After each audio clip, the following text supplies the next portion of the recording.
again, listener, and welcome to another edition of the Coco and Daltz podcast. We're real people, and we do real reviews, R-E-A-L. No, R-E-E-L. The first one was R-E-A-L. It goes both ways.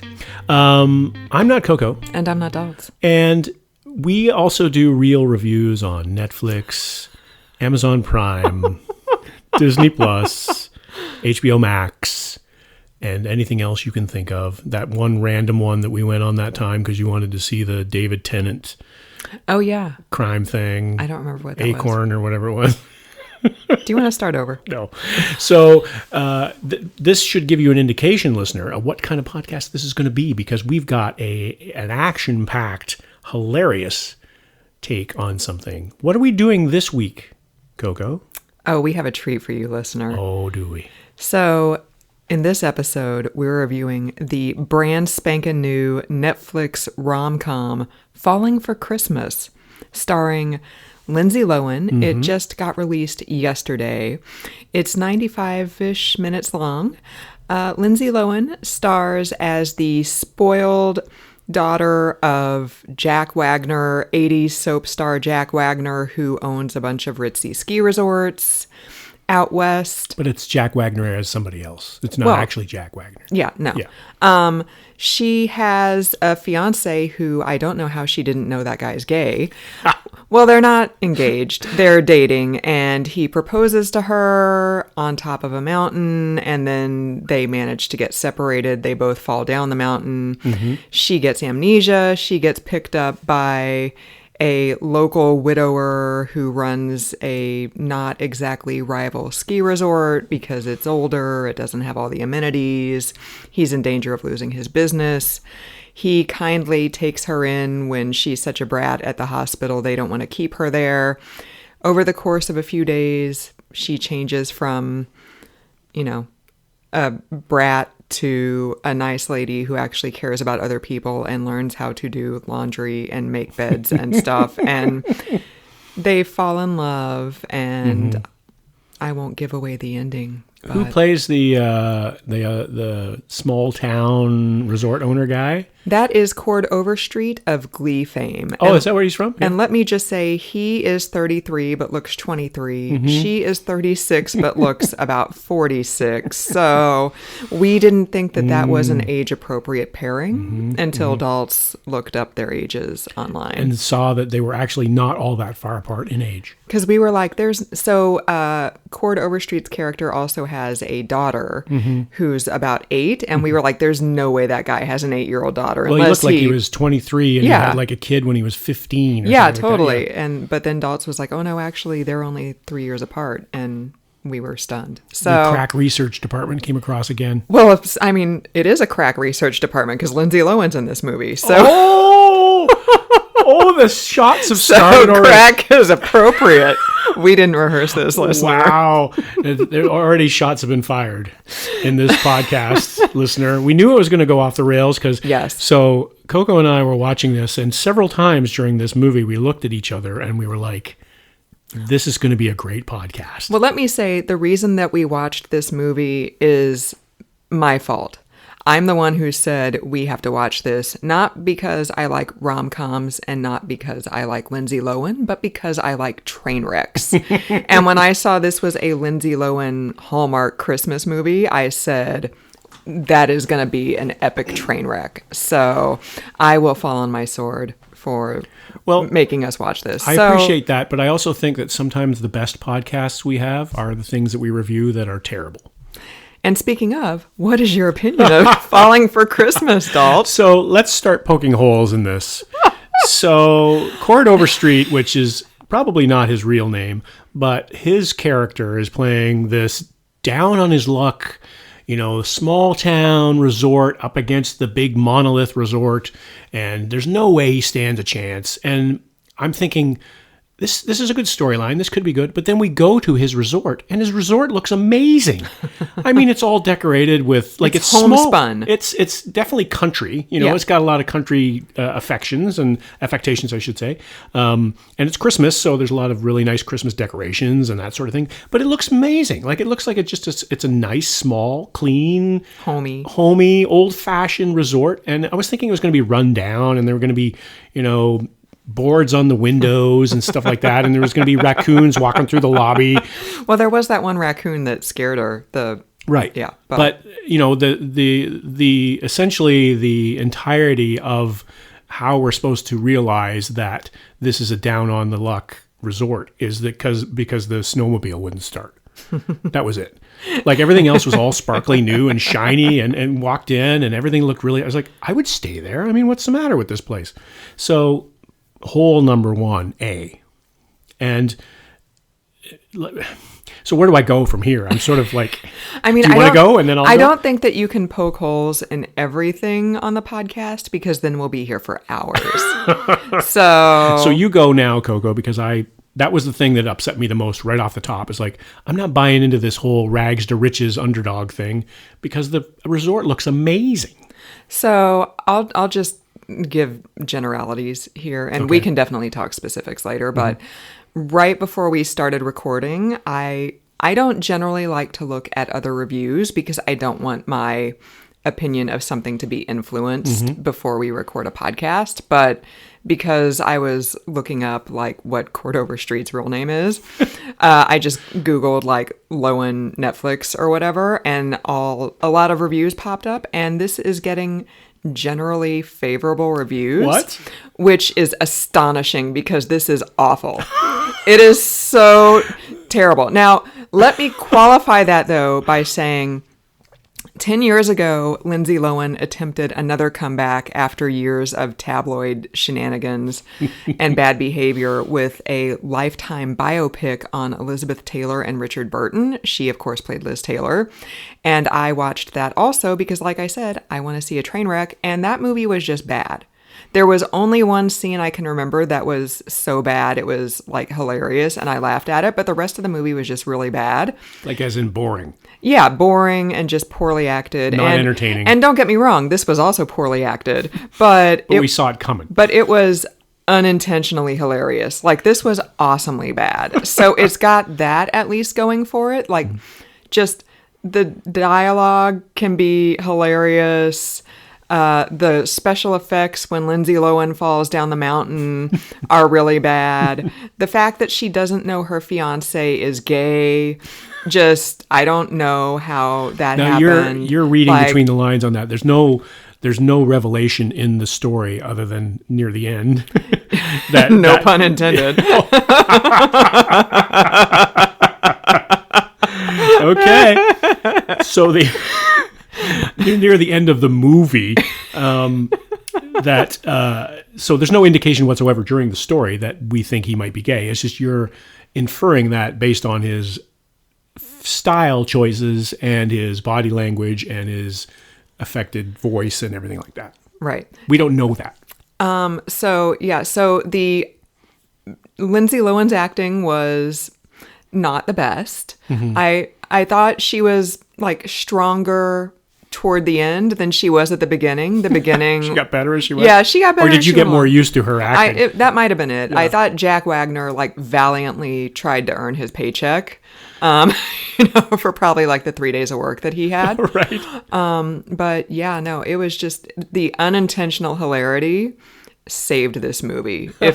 And I've said to Dalt several times, do the people involved in this production, did they intentionally try to make it this hilarious, or did they think they were actually making a serious work of art? And yeah, so because it's bad. So what you should do, listener, and we'll get to whether you should watch this or not at the end, of course. I think you can probably read between the lines what we're going to say. However, if you do watch this because it's like a Christmas thing and you want to sit around with the family and, shut everybody up for an hour and a half and that kind of thing over the holidays, then do it on the big screen. Do it with your 4K TV or whatever it happens to be, because the scenery is amazing of Park City, Utah, which is where this was filmed. And that, to me, is the true star of this whole thing. Wow. And also the hot tub that they Yes. keep, so Coco and I eventually had a drinking game going. Is like, when you see the next scene with a hot tub, take a drink. Because the hot tub on the top of this one resort building where you can Jack see... Wagner's hotel. Yeah, and you can see it's a glass-bottomed, glass-sided hot tub, and there are bikinis in that, and you're like, okay, I've seen enough of the glass hot tub. So that, to me, was the true... That was the redeeming factor right there, was the scenery. Yeah, the end tried to turn into It's a Wonderful Life a little bit, which I wasn't. It just, there were so many plot holes. There were just so many plot holes. Well, and also not only the plot holes, but also the acting. Like, we talked a little bit about the acting, but also there's some scenes in there where I know Coco and I have talked about this, where we have a guilty pleasure, and it's called Knight Rider. And we watch that sometimes, and we say when we watch it, it's like, that was all done in one take. The whole episode was one take, and it might actually have been one continuous take. Mm-hmm. They just edited out the parts where they moved scenes. Right. So this movie also felt a little bit like that, where some of the characters did facial expressions, and Coco and I were killing ourselves laughing. It's like, what did that mean? And like, there's some like people that don't even, like extras that are in there in the scene, and they do like a funny face, and you're like, I don't think that was supposed to be in there. Was that an intentional inclusion? Like, the movie's not even really 90 minutes long. It's got to be 90 minutes, right, to be a legit movie, and it's like 95 with credits and everything like that.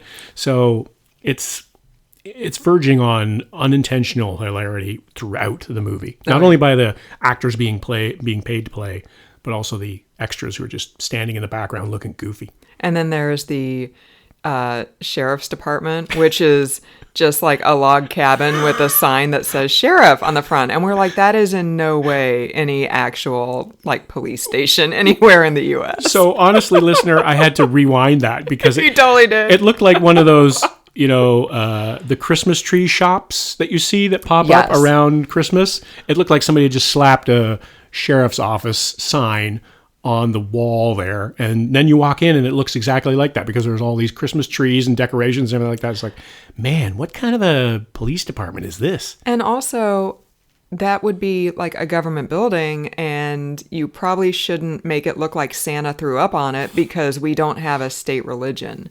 So, I mean, of course, obviously, places are probably going to have like a Christmas tree or a wreath or something up, but no, that looked like... Also, it was in Utah, too. So. Well, that is true, yeah. Yeah. But the sheriff is black.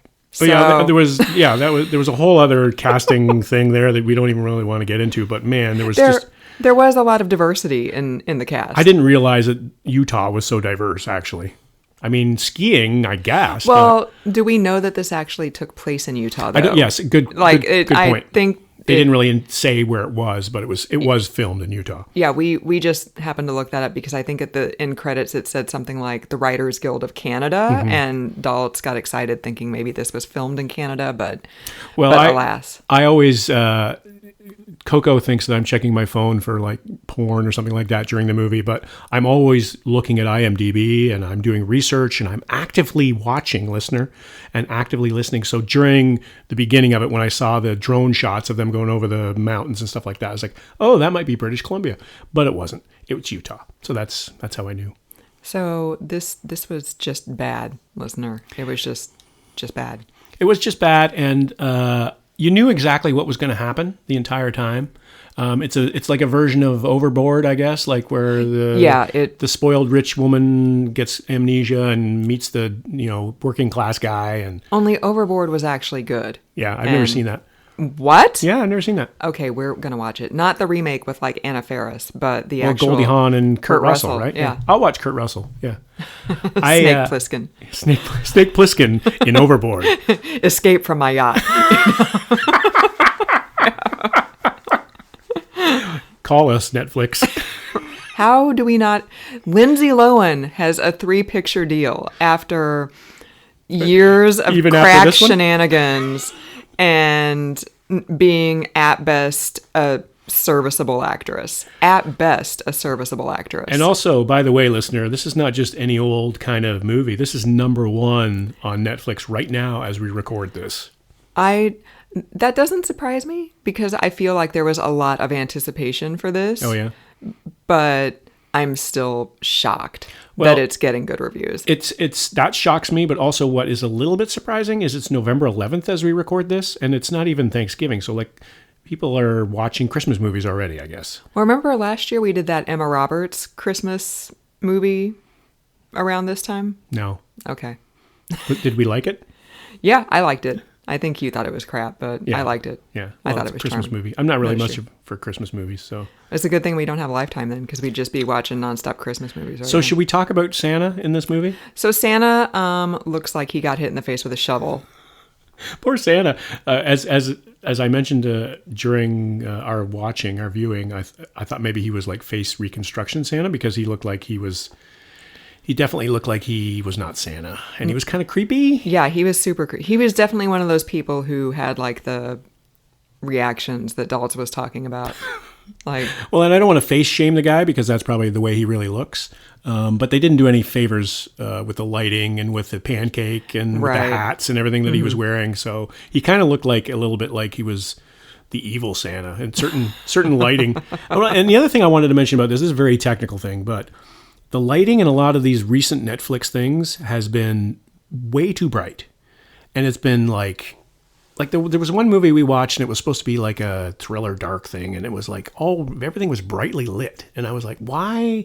I don't need to see every corner. And so this was that kind of movie to me, which is like in some ways it's the lighting, but in some ways it's also the film stock that they use.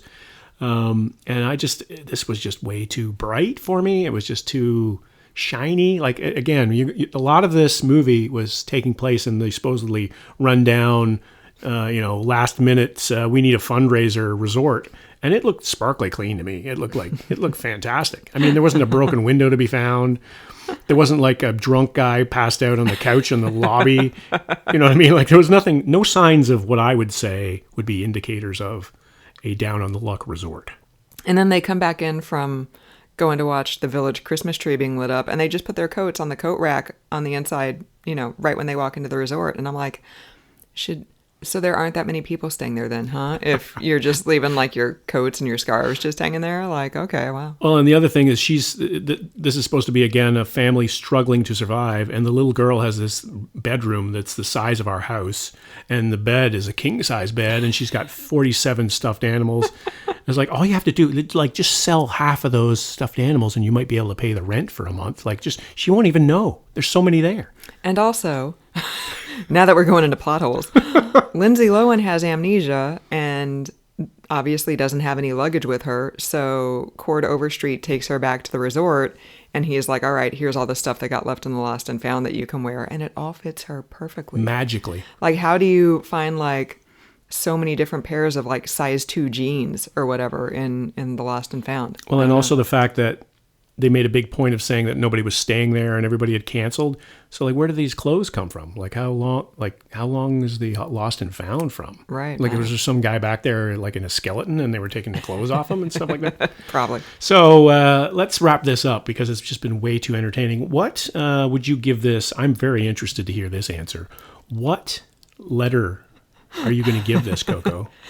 Don't say C for cocaine or crack or... Oh, why didn't I think of that? C for crack.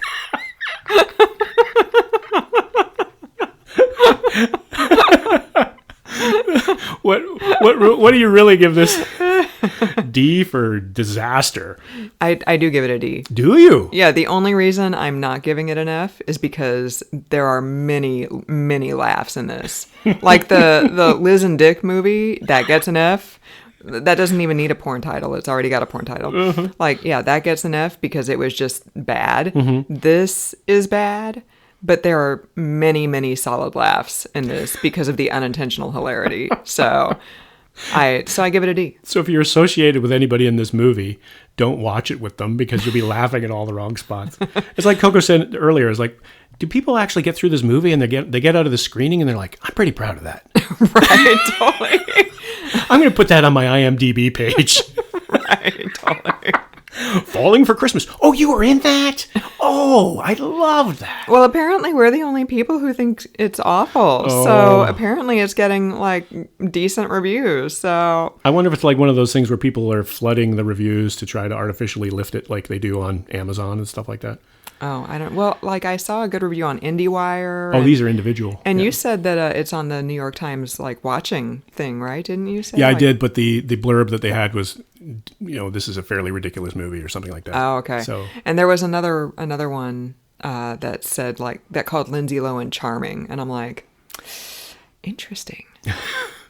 I give this a 2 out of 10, and I give this a do not watch. However, with a qualifier, is maybe you do want to watch it. Yeah, I'd give it a do watch Oh, okay. because if you want 90 minutes of nonstop laughs, Yeah. this is your movie. Okay, so I qualify that by saying don't watch it if you're expecting Miracle on 34th Street, but watch it if you're a big fan of Airplane or like those kind of movies. Naked Gun. Naked Gun, like where you like laughing at things they're supposed to be serious. Like Naked Gun is intentionally obviously a parody, Right. But it's the wink, wink, nudge, nudge of that one. Well, just pretend that that's this when you're watching, and then play the hot tub shooter game. So every time you see the hot tub, take a shot. I really want to go to that resort and get in that hot tub. I would really like to go with you and do that too. I need to not eat so much chili if we're going to do that. So on that note, as we go out on the chili for another edition of the podcast, I'm not Coco. And I'm not Dolls.